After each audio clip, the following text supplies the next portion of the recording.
Well, welcome back to Keys to the Deal, our real estate masterclass series. I'm James Bradley. I'm a real estate agent here in Lexington, Kentucky with National Real Estate. I've been working in real estate for 15 years. I came from Los Angeles back in 2025. And my co-host here is Andrew Wilson. Hey, everybody. Andrew is a real estate agent in Lexington with National and also the brokerage owner. And we have a very special guest with us today, Ashley Smyth with Illuminate Bank, a mortgage loan officer. Hi, Ashley. Hi, how are you all? We're doing great. So just to quickly recap the first episode, we talked about how to know if you're actually ready to buy and if you check those boxes. So now our next step is getting pre-approved. So we have what we're going to cover today. We're going to understand what the differences are between a pre-qualification and pre-approval and why you really want to get that pre-approval before you go out into the market with your realtor and making an offer. Ashley's going to walk us through what lenders actually look at, the documents that you need when you come in to meet with one, and the various loan types that we have. Plus, knowing the right lender for you and why there's some that are not going to be as communicative, just like real estate agents as well. So the first thing we're going to talk about today is pre-qualification versus pre-approval. Andrew, what do you have for us? When you look at a pre-qualification, it's kind of your first step. Perhaps a buyer or a potential buyer has gone online and filled out some data, not technically, verified by document sharing with a lender, approved by the bank. Pre-approval is going to be someone who has gone through the process and shared their pay stubs or their W-2s or, their brokerage accounts, assets and things like that. It's going to be taken a lot more seriously by the, sellers, and then also probably the seller's agent if they advise them properly. In today's market, especially here in Lexington, it's going to be, probably the standard that you're going to need to adhere to.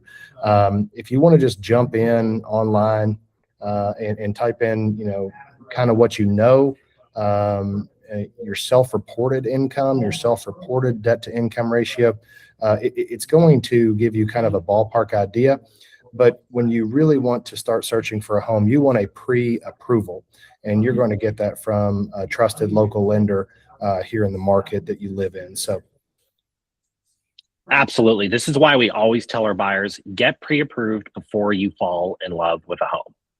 As Andrew mentioned here, really when an agent who is representing the seller sees that pre-approval letter, it's going to have much more weight than a simple pre-qualification.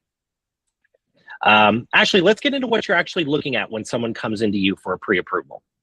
Absolutely. So whenever we pre-approve a client, we take a look at, first off, their credit. We're looking at the credit score, the credit history, and, if there's anything outstanding that shows up on a credit report that may stop a loan from getting to the closing table, whether that be past bankruptcies, outstanding judgment liens, collections, that kind of thing. We're going to definitely consider the income and employment. With income and employment, we're looking at for stability. Typically a 24-month history of employment, although it does not need to be sometimes in the same line of business, and you don't have to be at the same job for 2 years. There does need to be consistency there, and that's the loan officer's job to make sure that stability is there that the underwriter would accept. Obviously, we're going to calculate your income and look at your pay stubs and W-2s to determine the actual income that the underwriter would use to qualify you. The third thing is going to be your assets. That's typically us requesting 2 months of bank statements, whether you're pulling money from just a liquid checking savings account, or some people take from 401k or retirement accounts. We're going to have to access those statements. And some clients do receive a gift, so we would kind of explain to the client that gifting process and the best way to do that. And then along with credit, we also look at your outstanding debt to determine your debt to income ratio, to basically see how much you can qualify for and not be overextended, that you'll be able to make that mortgage payment back. Okay. Ashley, what's the most common credit mistake you see buyers make right before they apply? Okay, so let's not say mistake maybe, but there are all of these different platforms that are available these days, whether it's Credit Karma or Equifax, or, if you have a Chase credit card or a Discover credit card, most of the time on your statement or on your online banking, it says, here's your FICO score. That is a FICO score. They're not lying to you. It is not the FICO score that a mortgage lender would use. So with FICOs, there are different models, and all lenders use the same model to pull back a credit score. So I would see the same credit score that any other mortgage lender would see. But unfortunately, what you're seeing on your Credit Karma or your credit card statement is likely not the credit score that we're going to be using. So I see a lot of clients, hanging their hat on that credit score and just, thinking for sure that that's where they're at, holding off and not getting pre-approved until they're, ready to go and found the house that they love. We pull credit, and, to their dismay, sometimes it's not what they see online. So I wouldn't necessarily say a mistake, but definitely a misconception for sure. Great. And is there any other information that somebody who's looking to come in to talk to a lender for the first time, what they should be prepared with their credit? What sort of typical questions is a lender maybe going to ask them? We when we access a credit report, there's a whole lot of information there. Sometimes I would say for the most part, it is accurate. But sometimes there's stuff that we're revealing to the client that they're looking at or knowing for the first time. So when we, run through the liability accounts, for instance, we may see old collection accounts, maybe collections sometimes that clients aren't aware of at all. So while I don't love the credit score reporting aspect of Credit Karma and those credit card companies, I do think it is crucial to be up to speed with your credit profile. So tracking it on one of those sites and looking at outstanding obligations, or, being aware of what they project your credit score is, so that if it takes a dive, that something's shown up. So as far as needing to know anything, I think just really being in tune with what is being reported in your name is key. A lot of times we do that during the process. And I think once I do that with a client, that going forward, they definitely have a different outlook and know kind of how to track things themselves. Absolutely. That's excellent advice. And in depth. Thank you so much for that. With income and employment too, what are some of the general terms that you look at with somebody, both from the W-2 perspective as employees, but also if they're self-employed, and any job gaps that they've maybe been through recently?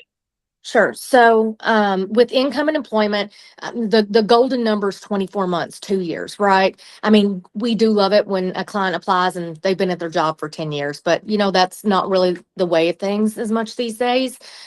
So when we talk to you about your income and your employment, we're going to look back for the last 24 months, even if you've been at different jobs. If you are a W-2 employee, and what that means is your employer has you on payroll and they're withholding taxes when they pay you. If you're a W-2 employee, we're going to get your last 2 years of W-2s and usually your last 3 pay stubs. If you're self-employed, that means, you either own a business where you're filing a S corp, or a partnership income return, tax return. Or sometimes clients are contracted employees for the same company, meaning you only do work for one company, but they don't withhold taxes from your income. And at the end of the year, they're going to give you a document that's called a 1099. You then take that 1099 and you file self-employment on your tax returns. And what's important to say about that is when you do that, you have the ability to write off a lot of deductions. And that's the name of the game when filing taxes, is to get the lowest tax liability that you can. So a lot of self-employed borrowers have a large amount of deductions. And from our perspective, what we have to use is not what you filed and showed as income, but we have to actually look at the net amount of income or loss after you consider all those deductions. Income is one of the trickier parts of being a loan officer, and being able to calculate it correctly and do it upfront in a way that your underwriter is going to agree with you. Um, there are a lot of loopholes, tips, tricks, all those things. For instance, if you've been self-employed for more than 5 years, we do not have to average your last 2 years of filed tax returns. We can go with only your last year of tax returns. A lot of times, that puts clients in a better position with higher income. There are certain deductions that we get to add back in, like depreciation or some portion of your mileage. So knowing those things when we look at the tax returns, it's crucial that we're on the same page and we input an income that the underwriter's also going to agree with once that file comes into their hands. Um, Job gaps, we do look at that.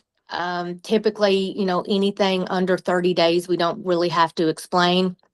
Over 30 days, we need to explain why there was a gap. If you've had a recent job change, a lot of times a misconception is for my clients that they think, well, I have to wait 2 years. That is not true. If it's in the same line of business, no problem at all. If you are, moving from a position into something and furthering your career, that's typically not a problem either. I mean, we can explain moves up, the chain with employment. So there's really, a lot of ways and a lot of letters of explanation that can be written to explain job changes. The only time that it gets really tricky is if you are moving into from a salaried position into something that would be variable, like something that makes tips or a lot of commission or a lot of bonus income when you've not had a history of receiving pay in that manner. All things we look at to make sure that, that they're steady, that the stability is going to be there for the future, and that we can get the underwriter to agree with us, basically. That's great. Thank you so much. And guys, I do want to say is that if you can find somebody as great as Ashley to walk you through all of these elements, you're probably going to have a great loan officer. So being able to interview someone who understands exactly what they're talking about and can walk you through all of these elements is something that's going to help you through the whole process of making sure that you can close on time. And Andrew, I think, maybe you can speak to this on a personal reference, but I've been through some instances where individuals will be already in an accepted offer position, and they'll go and try and open up a new line of credit, and that can impact their ability to close. Yeah, absolutely. There's been numerous occasions. What, as an agent, one of our main jobs is to tell the client what not to do. Don't go buy furniture for the new house, before you move in. Don't make a large cash deposit. Don't go buy a car. All of these things that are going to flag your credit or change your debt to income ratio are going to be, self-inflicted wounds to achieving the goal that you have from the beginning. So close that loan, then go get the new washer and dryer. There's lots of different things that you can wait before. This is the most important purchase of your life, so let it be the most important purchase of your life. Everything else can wait. And Ashley, I have a quick question for you. So I was talking to somebody recently who is wanting to purchase a home, and she's currently a waitress, and she says that she needs to continue to work on her credit. She's been doing it mainly by herself. But do you have any quick tips or advice for somebody who's maybe in a similar position as her, that she's looking to improve her credit score before she can go in and get a loan for a home? Yeah, absolutely. So, a lot of my clients, when I run initial pre-approval, they're not where they need to be. And when they're not, we make a plan, hopefully a short-term plan to get them where they need to be. So the biggest thing that I see a lot of times, and I mean, listen, the economy's hard. Food is expensive, gas is expensive and getting more expensive. So what I see most often lately, two things. Number one is revolving credit card debt. So outstanding balances on credit cards right now, it's up there. And I can speak myself, like it's easy to throw something on a credit card a lot of times when you have expenses coming up that you don't expect. But you want to try to, if all possible, keep the outstanding balance on your credit card to 30% of the limit for the card or below. Whether that means, so a lot of times the quickest fix that I see for clients and what we really work on is some type of budget plan to get them to be able to pay down their credit card balances. Um, since I would say the beginning of the year, there were some changes with student loans as well, where a lot of student loans that were deferred, that ended. And unfortunately, I think because of mailing addresses and things being paperless and stuff these days, a lot of people didn't know that was happening. So we had a nice little wave of clients that we accessed credit on whose student loans were in default, and it had absolutely tanked their credit scores and they had no idea. So I would say check on your student loan situation if you have them. Um, Either you're paying them back right now or you've come to some type of income-based repayment plan where you don't have a payment. But the whole deferred situation's now over. So I would say be in tune with what is being reported in that regard.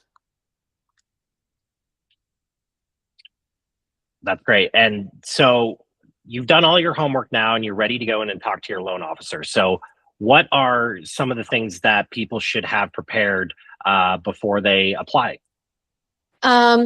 So definitely your income documents. We want pay stubs that cover 30 days. So if you get paid every week, we're going to ask you for 5 pay stubs. If you get paid twice a month, we're going to ask you for 2. If you come with the documents that you don't need, or don't have what you need, almost all that stuff's typically accessible on, employment income app, that kind of thing. So we will also help you find documents if you don't know how to locate them. We need to get your last 2 years of W-2s. And with self-employment, you guys, the most important things, last 2 years of tax returns. I will tell you, CPAs can get really crafty. I have had to explain sometimes to clients, that their CPA did them a huge favor in regards to what they owe the IRS for taxes. But at the end of the day, they've written off a ton of deductions and showed very little income. So I really like to dig into tax returns with clients. If they, taxes are complicated. I've just seen enough of them to understand what's going on in most situations. And then we, of course, want to make sure that they are who they say they are. So some type of photo ID or passport or driver's license. There's a ton of other stuff once we look at those documents that we may request. I will say if you have been divorced and you pay any type of child support, we would ask for that type of documentation as well. And so after you're ready to apply, there's a number of different loans that you can find. So depending on what position you're in, whether you're a first-time home buyer or you're a veteran, there's a lot of different options available. And Andrew and Ashley, what are you guys seeing mostly right now here in Kentucky? As far as what loan products are being used most? Yeah. So I will say we are one of the number one lenders with Kentucky Housing Corporation. And for those not familiar, that is the state's bond loan program that has a great down payment assistance option available. I will say a lot of first-time home buyers, we do the Kentucky Housing Program with, to assist them with the down payment. As far as the other loan types, under KHC, you can also do conventional FHA, VA, and USDA. In this market, if it's the best financing option for them or makes sense, we do push for conventional financing. And honestly, the only reason there is, you guys, I mean, all these loans are fabulous loans for the people that qualify for them. But I will say in a competitive market with multiple offers, agents like to see that conventional letter because they don't have to wonder why the client's going FHA. When I do a pre-approval, I simply start at the top and start ruling out programs. So VA loan, kind of self-explanatory, but if you are a military veteran, you get a certificate of eligibility and you qualify for a VA loan. I love doing VA loans. There's no money that's required down, no PMI, great interest rates. If you're not a veteran though, you don't qualify for that. USDA is going to be, it's a great option for no money down, but it's typically only for rural areas. So nowhere in Fayette County qualifies for a USDA loan. If you go out to the counties surrounding Fayette, typically with inside city limits, nothing qualifies for USDA. There's a handy website that we use to punch in the address to find out if it qualifies or not. So we typically rule that out by the property, but there are some income limitations as well. FHA is a great option. We use it all the time. It is typically used because there is a lower down payment requirement. FHA is a lot more flexible for clients with lower credit scores or not so desirable things in their past credit history, like bankruptcy, that kind of thing. Yeah. And so when we are working with a lender, and Ashley's one of our preferred here at National, Andrew, what do you look for in a lender, and why do you like working with Ashley so much? Well, she makes it pretty easy for me. Generally what I'll do is defer all of the lending questions to Ashley, and I know that they're going to be answered in a competent and confident manner. I think that the communication of a lender is incredibly important. Just the same way that you want a real estate agent that answers the phone, you want the same from your local lender. However, I think that, once I know that my clients are in Ashley's hands, I know that the communication is going to be top tier. I know that the explanation of these things that maybe somebody has not gone through in the past is going to be clear and communicative. And I think that, having somebody local is incredibly important, because I think that the pre-approval letter holds a lot more weight than maybe we want to give it credit. When some of the listing agents that I work with on a daily basis, see Ashley's name, they know that Ashley is not going to submit that pre-approval letter without having done the due diligence necessary to pre-approve this client. So a reputation and being a local, a reputable lender in the area is definitely huge. And then I think, what Ashley mentioned earlier was that the, one size doesn't fit all loan scenario. So knowing that the options available to the client that's going to be in the client's best interest is hugely important. And I think that Ashley does that quite well. Down there, it says a bad lender can sink a deal even when everything goes right. I've seen it happen.